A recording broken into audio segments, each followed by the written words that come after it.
Hello and welcome to the Wasi educational academy.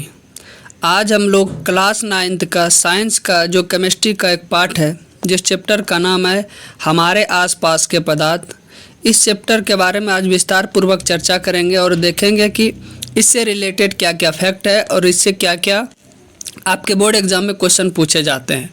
यदि आप board exam की बेहतर तैयारी चाहते हैं तो इस चैनल को सब्सक्राइब करें और सभी दोस्तों के साथ शेयर करें और लाइक ज़रूर करें। चलिए देखते हैं क्या है। जैसे पहला ही चैप्टर का नाम है हमारे आसपास के पदार्थ, तो हम पहले ये समझते हैं कि आखिर पदार्थ क्या है। अगर ये आपसे देखा जाए कि पदार्थ के बारे में, तो क्या है? पदार्थ वह वस्तुएं हैं जो स्थान घेरती, क्या करती है? जो स्थान घेरती तथा जिनमें क्या होता है, द्रव्यमान होते हैं, जैसे कुर्सी, मेज, लकड़ी, जल, हवा आदि। ये सब क्या है? पदार्थ है। क्यों? क्योंकि ये क्या करता है? स्थान भी घेरती है और किसमें क्या होती है? द्रव्यमान होती है। पदार्थ क्या है? अत्यंत सूक्ष्म कणों से मिलकर बना होता है। तो यहाँ ध्यान देने वाली बात क्या है? तो पहला क्या है कि पदार्थ वह वस्तु होती है जो क्या करती है? स्थान को घेरती है तथा जिनमें कुछ ना कुछ क्या हो, द्रव्यमान हो, जैसे कुर्सी रहे, मेज रहे, लकड़ी रही, ये सब क्या है? पदार्थ। और दूसरा बात क्या बोला कि पदार्थ क्या होते हैं? अत्यंत सूक्ष्म कणों से मिलकर बना होता है। तो क्या है? ये सब पदार्थ है।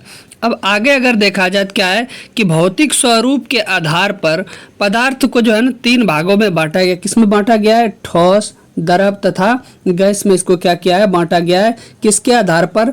भौतिक स्वरूप के आधार पर पदार्थ कितने प्रकार के? 3 प्रकार के, ठोस, द्रव तथा गैस। अब एक एक करके बारी बारी से जानते हैं। तो किसे ठोस किसे कहते हैं? जैसे हम लोग जानते हैं कि लकड़ी, पत्थर, लोहा आदि ये सब क्या है? ठोस है। लेकिन इससे एग्जाम में किस तरह का क्वेश्चन पूछा जाता है कि वह पदार्थ जिसका आकार तथा आयतन दोनों निश्चित हो। ध्यान देना है, जिसका आकार तथा आयतन दोनों निश्चित हो। यानी अगर क्या कोई लकड़ी है तो उसका आकार भी निश्चित होता है, उसका आयतन भी निश्चित होता है। जैसे कोई ईंट का बात करा जाए, कोई पत्थर का बात किया जाए, तो उसमें क्या होता है? उसका आकार तथा आयतन दोनों क्या होता है? निश्चित होता है। ध्यान देना है, दोनों आकार भी और आयतन भी। आपसे एग्जाम में कैसे पूछेगा? वह पदार्थ जिसका आकार तथा आयतन दोनों निश्चित होते हैं उसे क्या कहते हैं? तो उसे क्या कहते हैं? ठोस कहते हैं। उदाहरण अगर पूछ ले तो क्या है? लकड़ी है, पत्थर है, लोहा है आदि है। अगला क्वेश्चन, अगला चीज फैक्ट क्या है? ध्यान देने वाली बात है कि द्रव। अब क्वेश्चन पूछेगा क्या कि द्रव क्या चीज है? तो क्या है?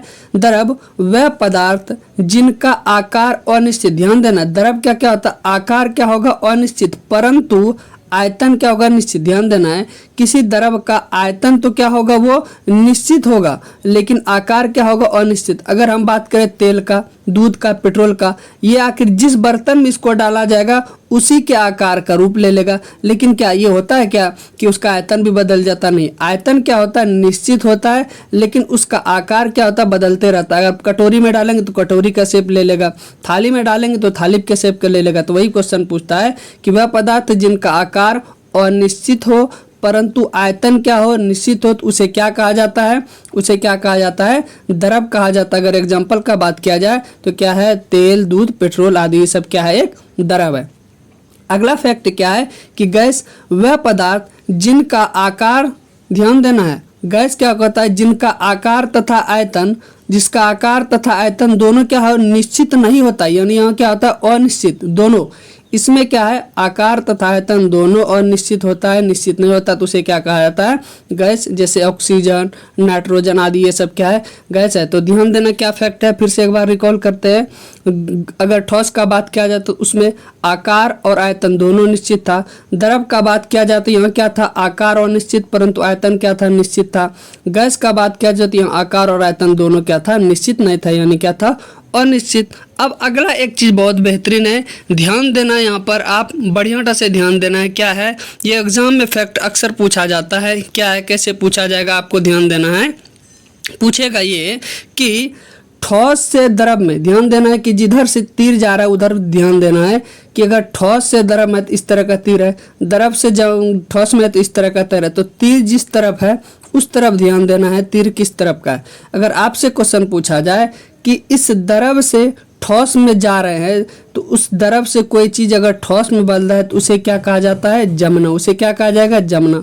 उसी तरह यदि ठोस से इस ठोस से अगर द्रव में जाएगा तो उसे क्या कहा जाएगा, संगलन कहा जाएगा, उसे क्या कहा जाएगा, संगलन। अब उसी तरह अगर द्रव और गैस का बात किया जाए तो क्या होगा, अगर गैस से द्रव की ओर जा रहा है तो उसे क्या कहेंगे, संघनन।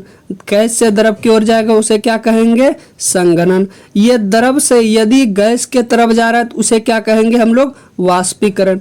द्रव से गैस के तरफ जा रहा है तो उसे क्या कहेंगे, वाष्पीकरण।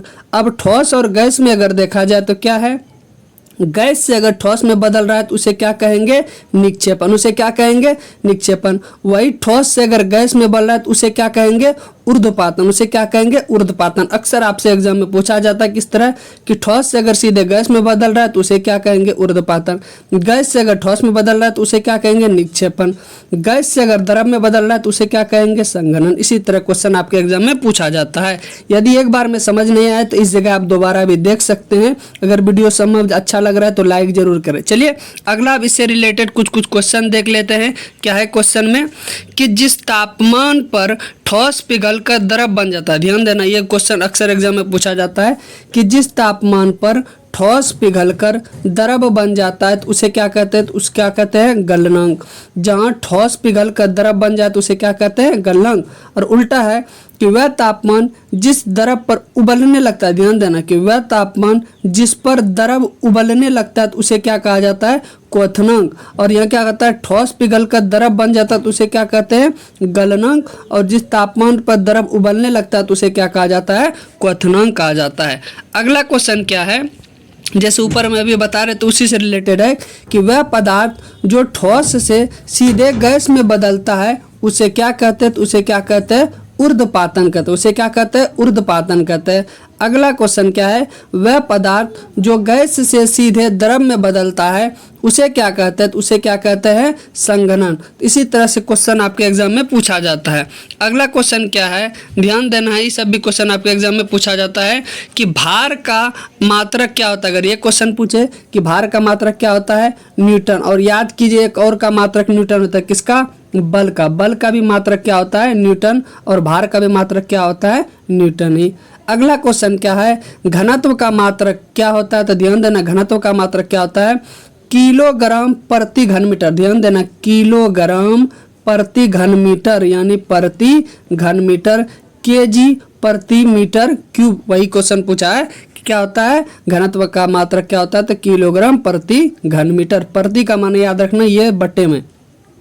आयतन का मात्रक क्या होता है, तो आयतन का मात्रक क्या होता है, घन मीटर यानी क्या होगा, मीटर पर क्यूब। ये होता है आयतन का मात्रक क्या होगा, मीटर क्यूब यानी आयतन का मात्रक घन मीटर। और अगला क्वेश्चन यहाँ क्या है कि दाब का ऐसा मात्रक क्या होता है, तो दाब का ऐसा मात्रक क्या होता है, पास्कल। दाब का ऐसा मात्रक पूछे तो क्या होता है, पास्कल। अगला क्वेश्चन क्या है कि ताप का ऐसा मात्रक क्या होता है। अगर ये क्वेश्चन पूछे कि ताप का ऐसा मात्रक क्या होता है, तो ताप का ऐसा मात्रक क्या होता है, केल्विन। जिसे किससे सूचित करते हैं, के से सूचित करते हैं। तो ताप का ऐसा मात्रक क्या होता है, केल्विन। यदि आपके एग्जाम में ये क्वेश्चन पूछे कि एक वयस्क व्यक्ति का सामान्य शरीर का तापमान कितना रहता है डिग्री सेल्सियस में, तो कितना रहता है, 37 डिग्री। इस तरह का भी क्वेश्चन आपके एग्जाम में पूछा जा सकता है। अगला क्वेश्चन क्या है, गैसीय दाब के मापन का मात्रक क्या होता है, तो क्या होता है, एटमॉस्फेयर। क्या होता है, एटमॉस्फेयर, जिसे क्या ATM के द्वारा भी सूचित किया जाता है। उम्मीद करता है आपको ये वीडियो बहुत अच्छा लगा होगा। यदि एक बार में समझ में नहीं आए तो इसे दोबारा देखें। यदि आप बोर्ड एग्जाम की बेहतर तैयारी चाहते हैं तो इस चैनल से जरूर जुड़े और ज़्यादा से ज़्यादा दोस्तों के साथ शेयर करें। Thank you.